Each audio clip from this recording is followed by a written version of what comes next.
translation, and the Old Testament lesson is Psalms 31, verses 1 through 8. I come to you, Lord, for protection. Never let me be defeated. You are a righteous God. Save me, I pray. Hear me, save me now. Be my refuge to protect me, my defense to save me. You are my refuge and defense. Guide me and lead me as you have promised.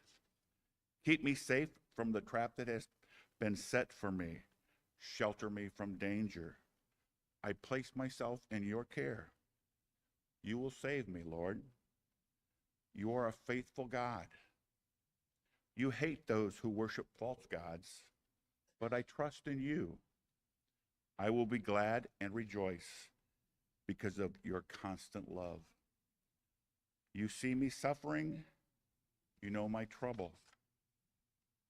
You have not let my enemies capture me.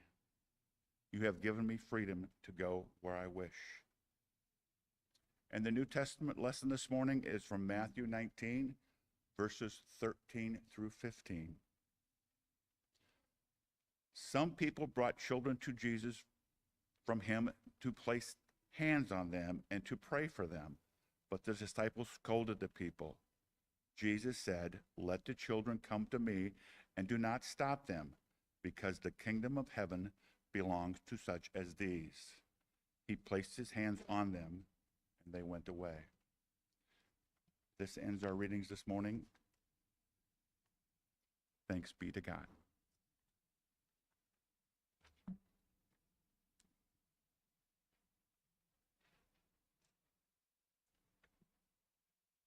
Since it's Children's Sabbath, the kids have a special, something special for you for their children's time.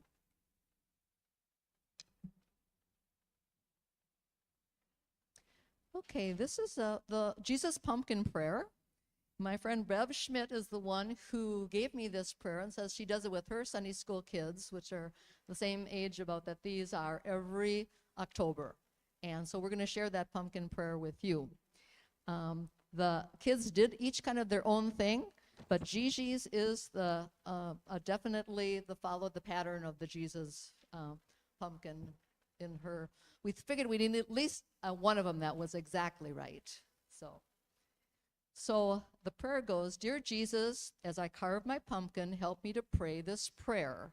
And when they cut the top off, then they said, "Open my mind so I can learn about you." When they cut out the inside, they prayed, "Take all my sin and forgive the wrong that I do." When they did the eyes in the shape of hearts, they prayed, "Cut out my eyes so your love I will see." When they cut out the nose in the shape of a cross, they prayed, "I am sorry for the times I have turned up my nose at what you have given to me." When they cut the ears, if they did ears, a shape of a Bible on the side, they prayed, "Open my ears so your word I will hear." And when they cut the mouth in the shape of a fish, they said, "Open my mouth to tell others that you're near." And then when they put the candle inside, they say all together, "Let your light shine in all I say and do. Amen." Okay, and then later they can take their pumpkins home. If you'd like to come up and look at them a little closer later, that would be, and ask some questions, that'd be fine too. Thank you.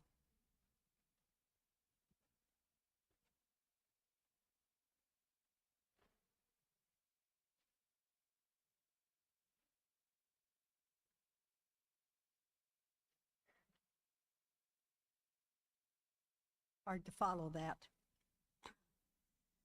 Two roads diverged in a yellow wood. Sorry, I could not travel both and be one traveler. Long I stood and looked down one as far as I could to where it bent in the undergrowth.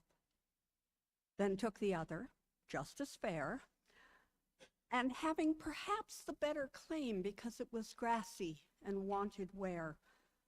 though as for that, the passing there had warned them really about the same. And both those that morning equally lay in leaves no step had trodden black. Oh, I kept the first for another day. Yet, knowing how way leads unto way, I doubted that I should ever come back. I shall be telling this with a sigh, somewhere, ages and ages hence. Two roads diverged in the woods, and I took the one less traveled by, and that has made all the difference. Columnist David Orr examined this poem by Robert Frost and offered that it didn't mean what everybody thought it meant. But poetry, like all great art, is subjective. It says something about the author, and it says something about the reader or the listener. I learned this poem sometime back in grade school, and it has spoken to my heart almost all my life. It speaks to me of the choices we are asked to make, how one choice can take us in one direction and another can bring us somewhere else completely. Rarely, if ever, do we get to come back and choose differently.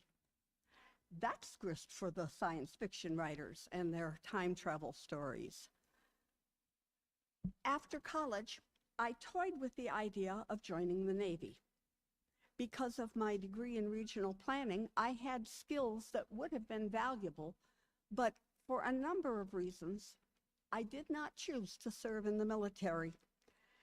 Instead, I married my college sweetheart, had 2 little boys, and wound up living in my grandparents' home on the north side of Wausau. Join the Navy? No, by then that ship had sailed, so to speak. Choices. Sometimes the smallest decision can have far-reaching consequences. Did you think when you were in Sunday school that you would someday be deacons and elders of Grace Church? When you were confirmed, did you truly understand what a life of following Christ would entail? I didn't. And I wouldn't change that choice at all. There are a few choices I would like to revisit if I could, and no, I will not bore you with them here. But remember, as I must, that each choice we've made along the way brought us to this time and this place. All my best to the science fiction writers, but I'm not sure I would meddle with that after all. So today is Children's Sabbath, and I would like to continue my meditation with a reference that I'm sure all the kids and maybe even some of the adults will recognize. Words of wisdom from Albus Dumbledore, headmaster of Hogwarts School. Very early on, we find young Harry Potter in his 2nd year at Hogwarts, learning more about himself than he can handle. He's just found out that the most evil wizard in the world transferred some of his powers to Harry in a failed attempt to destroy him as an infant. And Harry is frightened. He's afraid that he too will become evil. And this is the very, very last thing he wants. Rather than brushing away Harry's fears, Dumbledore gives him some real advice to combat them. He reminds Harry that he is not in with the most conniving group of students in the school, the Slytherins, but instead he is a part of the group whose motto is courage and loyalty, the Gryffindors. Why? Because Harry asked to be placed there when he had a choice. Regardless of what evil powers Harry has been blessed with. He has chosen to use his abilities for good, to save and protect his friends and his school. It is our choices, Harry, that show us what we truly are, far more than our abilities, Dumbledore reminds him. Think about that. And think what Frost's poem said about making those choices, about them moving us forward, rarely back. Our choices, not our abilities, not who we are or what we have or who we know, but what we do with what we have, with what we do with who we are, with our time, our talents, our money, our friendships. Do we make the most of them, or do we squander them? And how does God want us to make the most of them? Do we waste time on difficult people whom we want to consider, cultivate groups that we think will advance us, only to find that they are using us? Do we hide a talent away because someone criticized us for it? Do we spend our money on things and people only to find out that we didn't really need either?